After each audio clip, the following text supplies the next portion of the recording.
Salut mes amis, ça fait un bon bout de temps que je n'ai pas posté de vidéo et il faut que je vous dise que ces dernières semaines ont été vraiment difficiles parce que les allergies au pollen cette année, j'ai eu vraiment beaucoup de mal. C'est vrai qu'au niveau de ma gorge, il n'y avait pas trop de difficultés que ça, mais c'est vraiment mes yeux, des fois mes oreilles, mon nez, le nez bouché. Encore, j'ai le nez bouché, mais mes yeux, ça m'inquiétait beaucoup parce que il fallait que je frotte tout le temps. Et ça a été un petit peu difficile. Et j'étais vraiment inquiète parce que je frottais trop mes yeux. Je pensais que j'allais perdre mon œil. Mais par la grâce de Dieu, ça va mieux. J'ai été à une clinique chez l'optométriste. On m'a donné quelque chose pour les yeux et depuis, ça va mieux. Ça ne me gratte plus. Donc, gloire à Dieu pour cela. Alors, depuis, j'ai pensé à des thèmes que je voulais partager avec vous, des sujets que je voulais développer avec vous. Mais aujourd'hui, on va voir quelque chose ensemble. Je vais partager avec vous mes réflexions sur un thème qui me préoccupe. Alors, la vidéo d'aujourd'hui, elle est adressée aux hommes de mon temps, aux hommes de ma génération. Vous savez, mes amis, les hommes, vous avez un appel vraiment important sur votre vie. Quelle que soit votre profession, quel que soit là où vous vous trouvez, vous avez un rôle important à jouer dans cette société. Et il ne faut jamais oublier que à cause de ce rôle, vous êtes la cible numéro 1 de l'ennemi. Alors, aujourd'hui, je suis juste venue pour vous encourager, pour vous aider à voir clair sur une réalité importante qui vous concerne.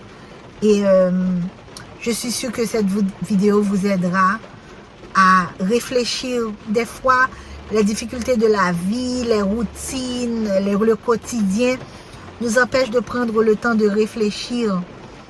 Mais vous savez, ça fait du bien des fois d'être à l'écart, d'examiner sa vie. Et ça, c'est un signe d'intelligence émotionnelle quand on prend le temps de réfléchir et d'analyser, de faire une introspection. Je disais cela à l'un de mes frères cette semaine, quand j'étais à l'école. Le jour où j'ai appris ce mot, introspection, c'est resté dans ma tête. Et je fais toujours cela, de l'introspection. J'analyse, je questionne beaucoup, même si, en fait, faire de l'introspection, ça ne vous empêche pas de faire des erreurs. Ça ne vous empêche pas d'être maladroit, mais au moins, vous êtes capable de vous regarder dans un miroir et de dire que, ok, ça, c'était pas bien, je ne vais plus le refaire. Ou du moins, voilà, vous êtes conscient de vos limites, quoi. Alors, la question que j'aimerais vous poser au tout début de cette vidéo, dans toute l'histoire de la Bible, quelle est la personne la plus humble? Ben, j'entends des réponses déjà. Peut-être que vous allez me dire Moïse, ou je ne sais pas, David, Joseph. Mais moi, laissez-moi vous dire que pour moi, selon ce que j'ai compris, la personne la plus humble de toute l'histoire de la Bible n'est autre que Dieu, Dieu lui-même. Vous savez, mes amis, aujourd'hui, quand on parle de Dieu, on dit « Ah, il est fort, il est fidèle, il est grand, il est puissant. » Mais on ne parle pas du fait que Dieu s'est rabaissé à notre niveau. Il faut de l'humilité pour ça. Parce que déjà, quand l'homme a péché, ça aurait été légitime pour Dieu de dire « Bon, j'en ai assez de cette créature que j'ai créée. Voilà, je vais créer d'autres créatures. » Mais non, il dit que non, je ne peux pas les lâcher parce que je les aime. Et vous savez, l'amour demande des fois qu'on se rabaisse. C'est même pas des fois. L'amour se rabaisse. Et il y a dans 1 Corinthiens 13 où on récite souvent parce que ça parle de l'amour. Mais non, c'est pas de l'amour conditionnel. C'est pas de l'amour... non, c'est de l'amour agapé. Et quelque part, il est dit l'amour agapé ne cherche pas son intérêt.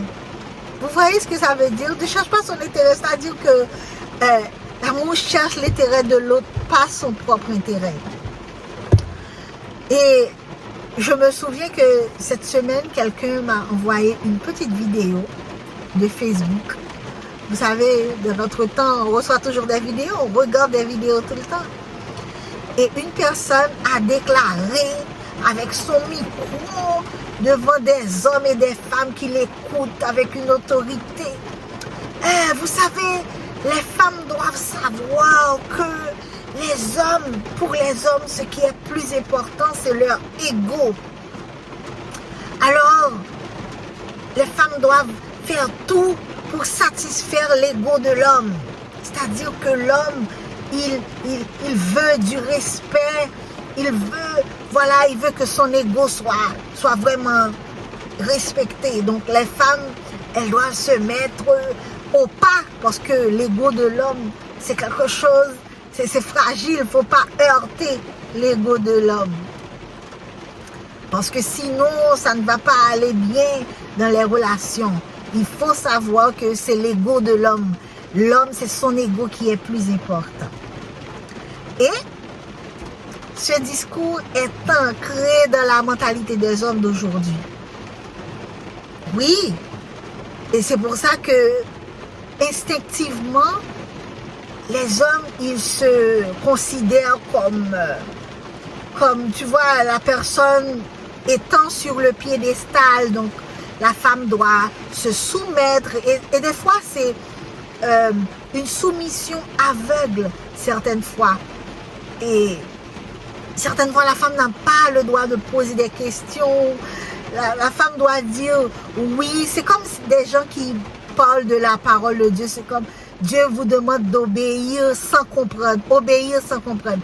Alors là, ça c'est l'objet d'une autre vidéo parce que là, je vais vous démontrer que jamais il n'a été question d'obéir sans comprendre dans la Bible. Et du coup, revenons aux hommes et à leur ego. Certains pensent que leur ego est très important, donc la femme doit s'aligner, etc. Et vous savez, cette affaire d'ego chez les hommes, ça fait beaucoup plus de mal que de bien. Ça donne naissance à une concurrence dans notre société entre les hommes et les femmes. On n'était pas appelés à être des concurrents, mais tu vois, des coéquipiers, des partenaires, mais pas des concurrents.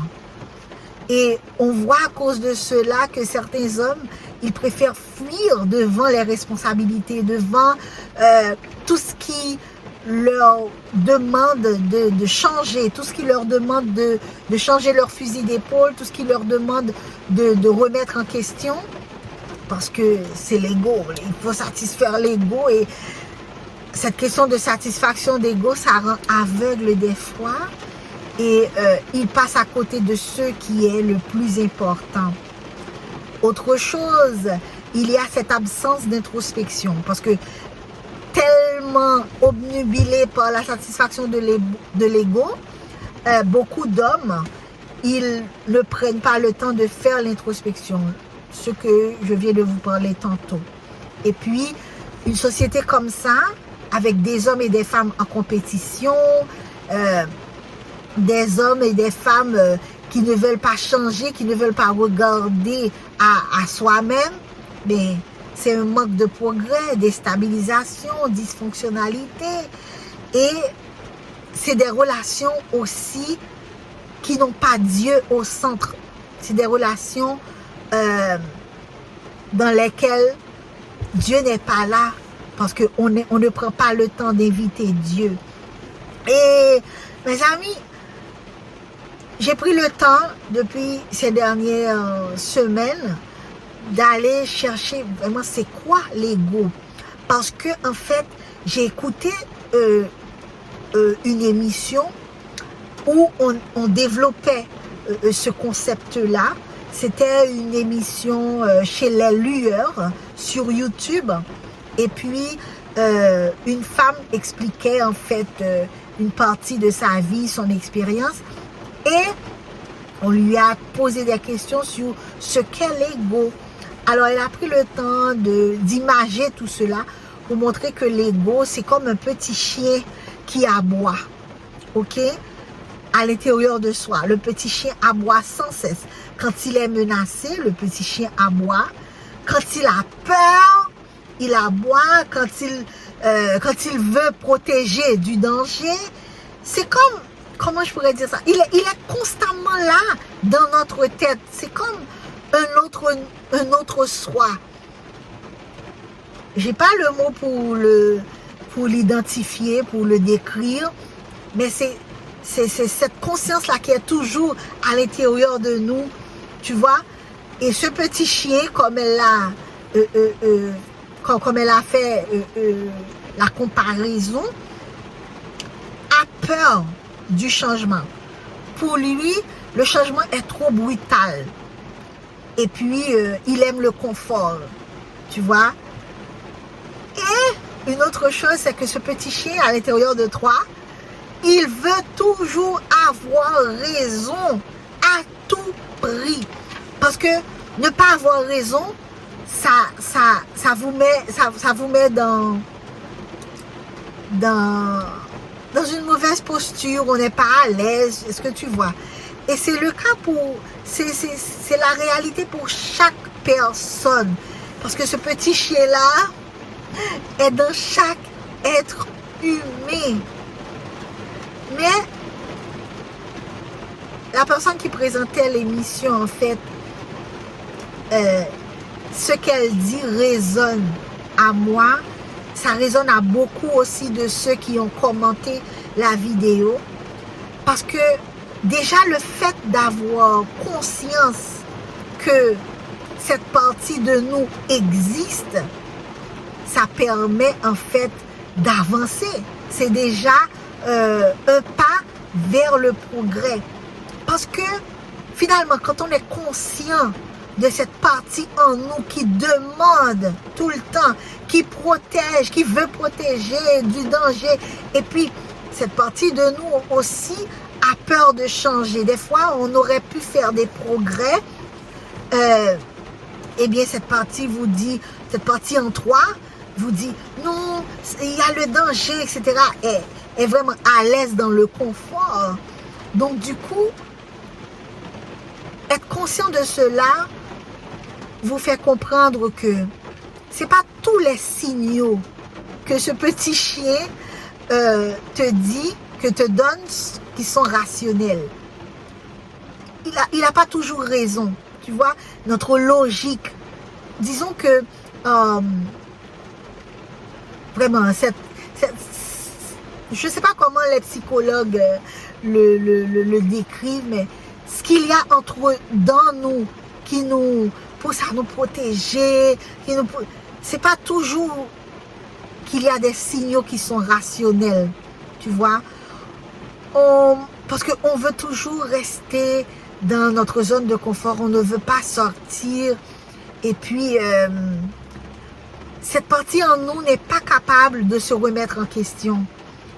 Il a du mal à reconnaître ses faiblesses. Donc, vous voyez, mes amis, il n'y a pas de différence. Alors, dans cette vidéo, le monsieur a dit, oh, c'est l'ego de l'homme, que la femme doit tout faire pour satisfaire, etc. C'est quelque chose qui est suggéré par la culture. Mais dis-moi, cet ego qui des fois n'est pas toujours rationnel, qui des fois n'a pas la capacité de voir les choses, n'a pas toujours la capacité de te faire progresser, tu veux dire que c'est ça que les hommes doivent nourrir, l'ego? Mais non. En tout cas, dans l'émission n'est pas une émission à caractère évangélique, à caractère chrétien, mais malgré tout, la personne qui présentait la définition, ou du moins sur son expérience, finit par faire comprendre que l'ego freine l'amour tout simplement. Parce que tu sais, cette partie de toi, il ne voit que toi. Elle ne voit que toi. Te protéger toi. Toi, c'est toujours toi. Donc du coup, il a du mal à voir l'autre, à voir les intérêts de l'autre. C'est toujours ses propres intérêts. Donc, pour mieux résumer tout ça, quelqu'un qui vit, ou du moins qui est guidé par son ego, n'est pas capable d'aimer. Et l'amour nécessite une autre personne au moins. La personne est capable, dans ce cas, si elle est guidée par son ego, d'aimer que elle-même. Elle n'est pas capable d'aimer une autre personne. Et donc, on ne peut pas parler d'amour sans impliquer d'autres personnes, 2 ou 3, une autre ou 2 personnes en plus. Donc, vous voyez, donc, on l'a dit tantôt dans 1 Corinthiens 13, l'amour ne cherche pas son intérêt. Vous voyez le parallèle? L'ego cherche toujours son intérêt. Mais l'amour ne cherche pas son intérêt. Donc, l'ego et l'amour, c'est vraiment antipathique, mes amis. D'abord, il faut dire que, bon, pas d'abord, j'ai commencé à parler, en fait. Mais ce que je vais ajouter, c'est que le mot ego n'est pas dans la Bible. Mais, dès que la Bible parle de désir charnel, de la chair, de l'homme sensuel, l'homme charnel, c'est de l'ego qu'elle parle. Et dans Galates 5, avant les versets 22, il y a les fruits de la chair. Parmi les fruits de la chair, je n'ai pas eu le temps de chercher dans ma Bible, il y a les divisions, les querelles, etc. Donc, si quelqu'un est guidé par son ego, cette personne-là ne voit qu'elle-même. Et puisqu'elle n'est pas capable de voir les intérêts des autres, il y aura des divisions, il y aura des querelles, il y aura de la jalousie parce que ce petit chien qui est à l'intérieur se sent toujours menacé, se sent toujours, je ne sais pas, abattu, se sent toujours inconfortable dans un monde, tu vois, où il y a beaucoup de mouvements. Donc, l'ego de l'homme sera toujours mis à l'épreuve. Et si l'homme vit en écoutant son ego, il ne va pas être heureux. Il ne va pas pouvoir vivre l'objectif pour lequel il a été créé. L'une des choses, l'un des objectifs pour lesquels nous avons été créés, c'est d'aimer comme Dieu. Dieu est amour. Donc nous étions aussi créés pour manifester de l'amour. Avant, mes amis, j'écoutais le mot égo. Cette personne a un égo surdimensionné, etc. Mais dans ma tête, c'était toujours les personnes arrogantes qui avaient de l'ego, les personnes hautaines, les personnes contrôlantes, tu vois, les personnes colériques qui avaient de l'ego. Mais je me suis trompée parce que dans mes recherches, j'ai compris que certaines personnes qui se montrent dans un spectre de personnes timides, réservées, ou du moins des personnes victimes, ces personnes-là ont aussi un ego. Et c'est aussi un ego surdimensionné. Parce que ces gens-là qui ne sont pas au devant de la scène, dans l'arrogance, dans l'hautain, contrôlant, etc. Ces personnes-là, probablement, sont des personnes qui ont besoin de se justifier. C'est des personnes qui ont peur d'être jugées et compris. Et ça, c'est de l'ego aussi. Parce que l'ego n'accepte pas d'avoir tort. L'ego n'accepte pas d'être rejeté. Et l'ego souhaite être aimé par tout le monde. Et donc, l'ego pousse les gens à se justifier pour avoir la faveur des autres, etc.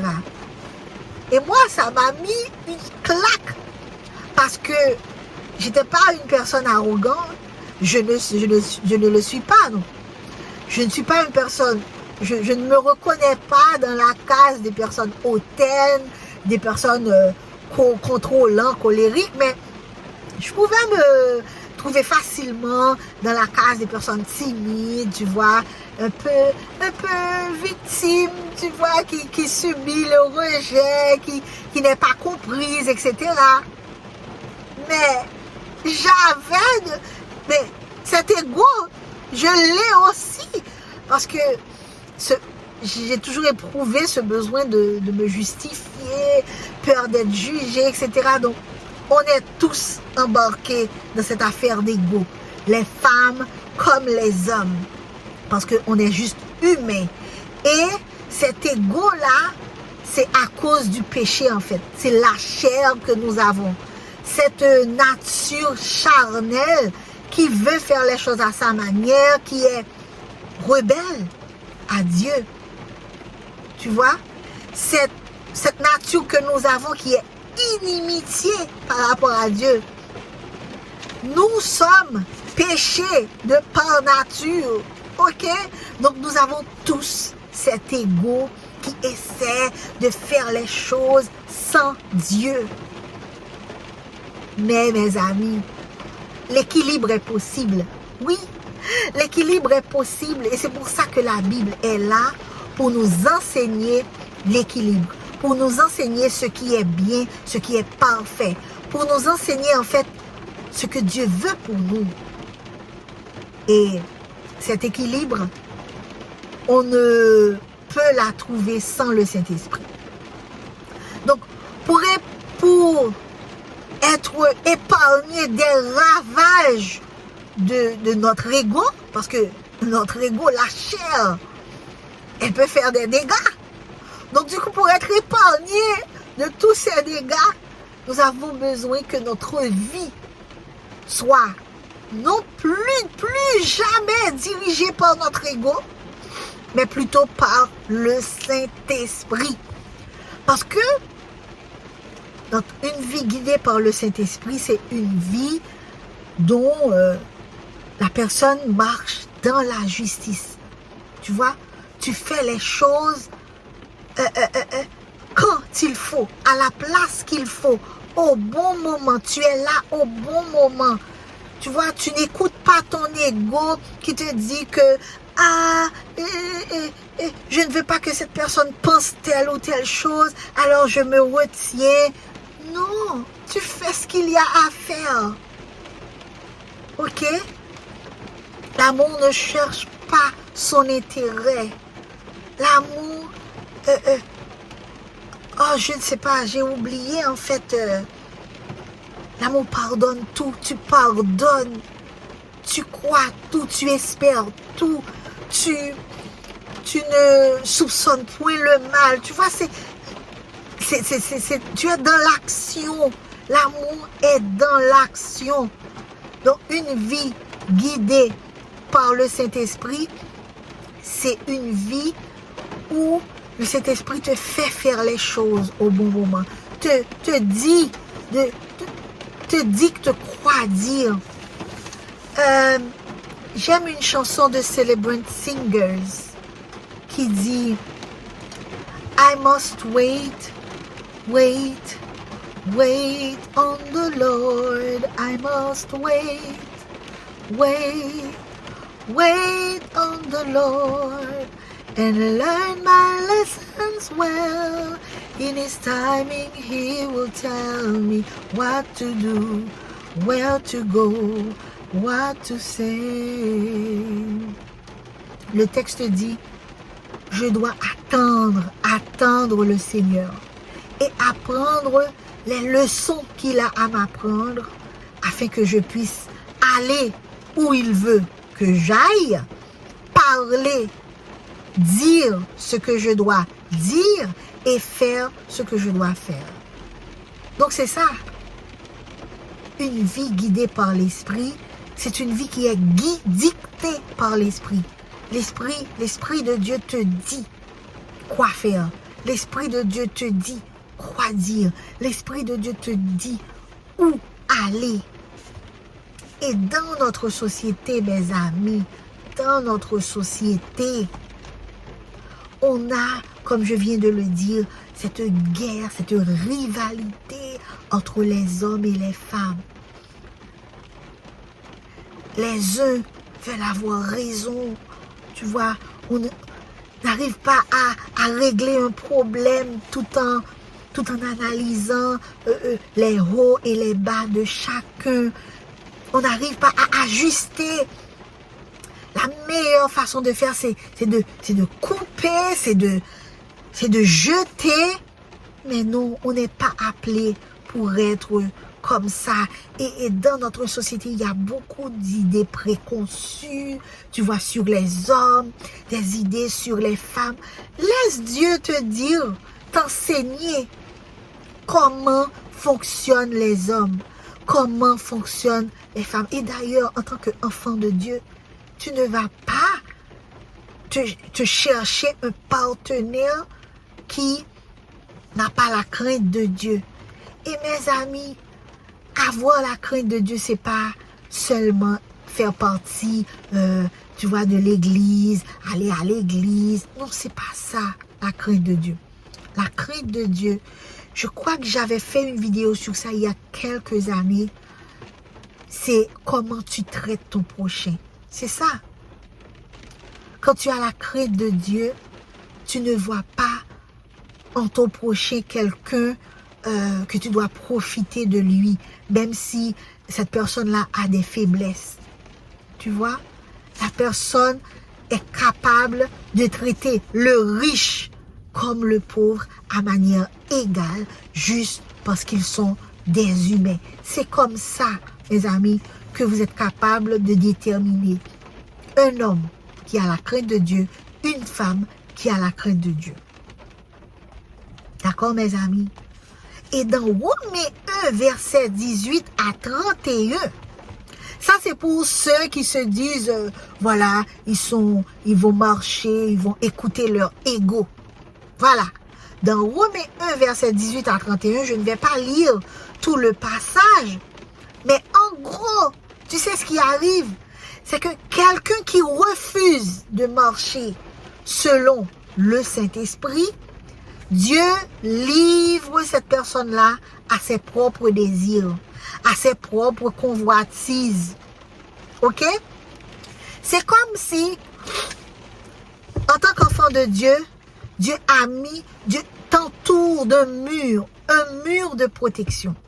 Mais quand tu choisis de ne pas vivre selon le Saint-Esprit, ce mur n'existe plus. Dieu se retire. Et quand Dieu se retire, tu es exposé à Satan. C'est comme Job. Quand Satan est venu auprès de Dieu pour faire le pari, c'est sûr que Job, il te sert parce que tu lui donnes des richesses. Alors Dieu lui dit, voilà, bon, je te donne libre cours à Job. Tu peux faire ce que tu veux, je vais enlever ma protection. Tu peux faire ce que tu veux de lui, sauf à sa santé. Alors, ça n'a pas pris beaucoup de temps pour que Satan puisse attaquer, ravager la vie de Job. Parce que Dieu s'est retiré. C'était comme un test. Alors, mon ami, imagine que Dieu se retire parce que toi, tu décides que Dieu n'a pas sa place. Tu veux vivre ta vie selon tes propres désirs, selon ton propre ego. Dieu va se retirer parce que tu lui as demandé. Et là, tu es livré à tes propres désirs, à tes propres convoitises. Satan maintenant a accès à toi et il va t'utiliser pour détruire tout autour de toi. Cette femme que tu es supposé aimer, que tu es supposé chérir, que tu es supposé protéger, tu vas lui faire du mal parce que tu préfères vivre selon ton ego. Dieu te laisse. Mais une chose est sûre, c'est que Dieu va délivrer ses enfants de toutes ces personnes-là qui décident de vivre selon leur ego. Dieu va enlever ses enfants de la main de ces personnes-là. Alors mes amis, notre ego des fois nous pousse à la frustration, au découragement, au ressentiment quand les choses ne marchent pas comme on le souhaite. On est fâché, on a du ressentiment, on a de la jalousie parce que l'autre fonctionne d'une manière et que nous souhaitions que notre vie soit comme ça. La jalousie, l'égoïsme, on veut tout pour nous, on ne veut rien pour l'autre. L'orgueil, on veut toujours avoir raison, on veut toujours contrôler tout. Ça, mes amis, c'est des accès au monde des ténèbres. Quand notre cœur quand il y a ces émotions-là dans notre vie, la frustration, le découragement, le ressentiment, la jalousie, l'égoïsme, l'orgueil, eh bien, on ouvre les portes au monde des ténèbres. Je vais m'arrêter sur le découragement. Des fois, on peut être découragé par une situation. Par exemple, en Haïti, les choses sont très difficiles à cause de la complexité des choses, etc. Tu es découragé, etc. Mais puisque tu ne te confies pas en ton sauveur, en Dieu qui peut t'aider à faire face aux difficultés, mais il se peut que tu trouves une proposition indécente.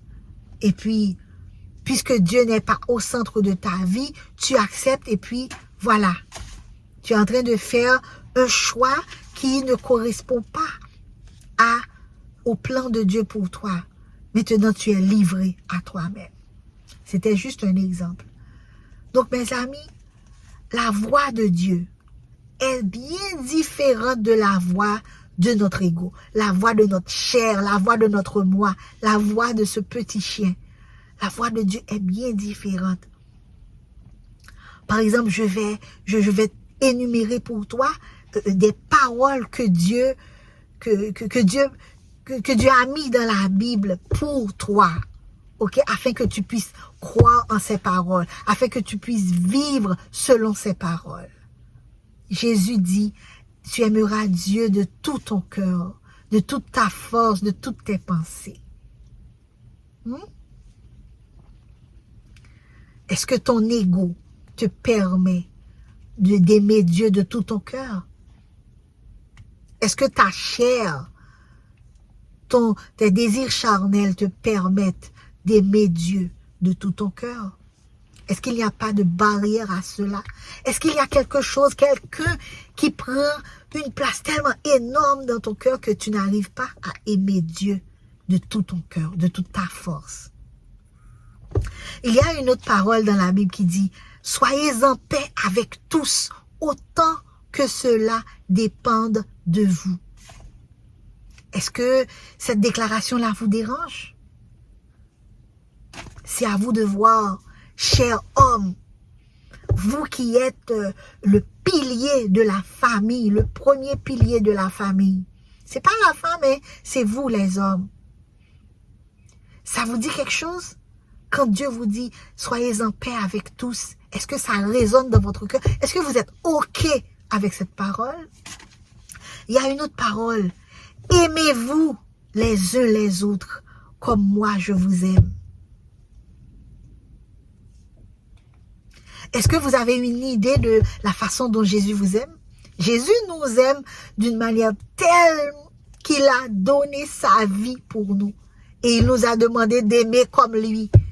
Est-ce que ça résonne dans votre cœur? Ça a du sens pour vous? Parce que c'est Dieu qui l'a dit. Ça ne peut pas être votre ego. Votre ego ne va jamais vous dire d'aimer votre prochain comme ça. Comme Jésus nous aime. Mes yeux sont vraiment rouges, mes amis. Alors, il y a une autre chose que Dieu dit. L'amour ne cherche point son intérêt. Est-ce que c'est quelque chose que ton ego va te dire?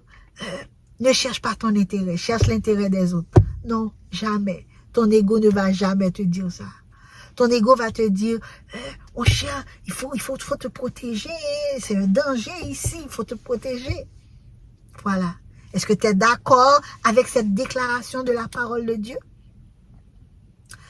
Une autre déclaration que la Bible dit et que Dieu, c'est Dieu qui le dit, l'amour pardonne tout. Même si c'est Paul dans 1 Corinthiens, mais toute écriture est inspirée de Dieu. Alors, l'amour pardonne tout. Est-ce que ça vous dit quelque chose? Cher homme, est-ce que ça vous dit quelque chose? Est-ce que vous êtes OK avec cette déclaration de Dieu? Mon âme espère en l'Éternel. Ça, c'est David.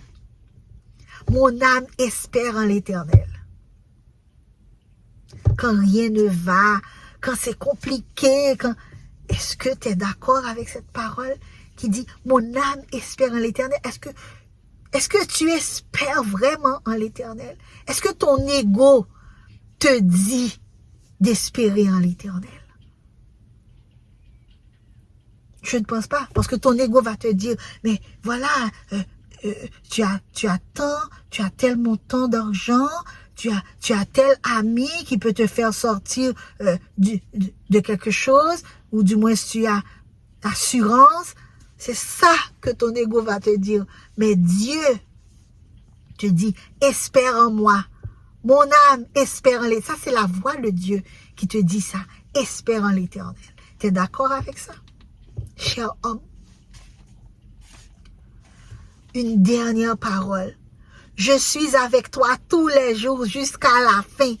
Est-ce que tu crois dans cette parole, mon ami? Est-ce que tu crois que Dieu est avec toi tous les jours, même si tu es seul, même si personne n'est d'accord avec toi, avec le chemin que tu vas prendre, le chemin de suivre Dieu? Est-ce que tu es OK avec le fait que Dieu te dise que je suis avec toi tous les jours? Est-ce que tu le crois? Parce que ça, c'est pas ton ego qui te le dit, mais c'est Dieu qui te le dit. Je suis avec toi tous les jours jusqu'à la fin du monde. C'est tout pour aujourd'hui. La vidéo est déjà trop longue, mais j'ai vraiment aimé ce moment avec vous. Je vous dis à bientôt. Cher homme, vous êtes le pilier de la famille. N'oubliez jamais ça, vous avez de la valeur. C'est vous qui devez donner le ton. Nous, les femmes, nous avons besoin que vous soyez forts, que vous soyez, comment je dirais, nous avons besoin que vous soyez fermes dans cet appel, que vous soyez conscients de cet appel que Dieu vous donne. Alors, mes amis, à bientôt.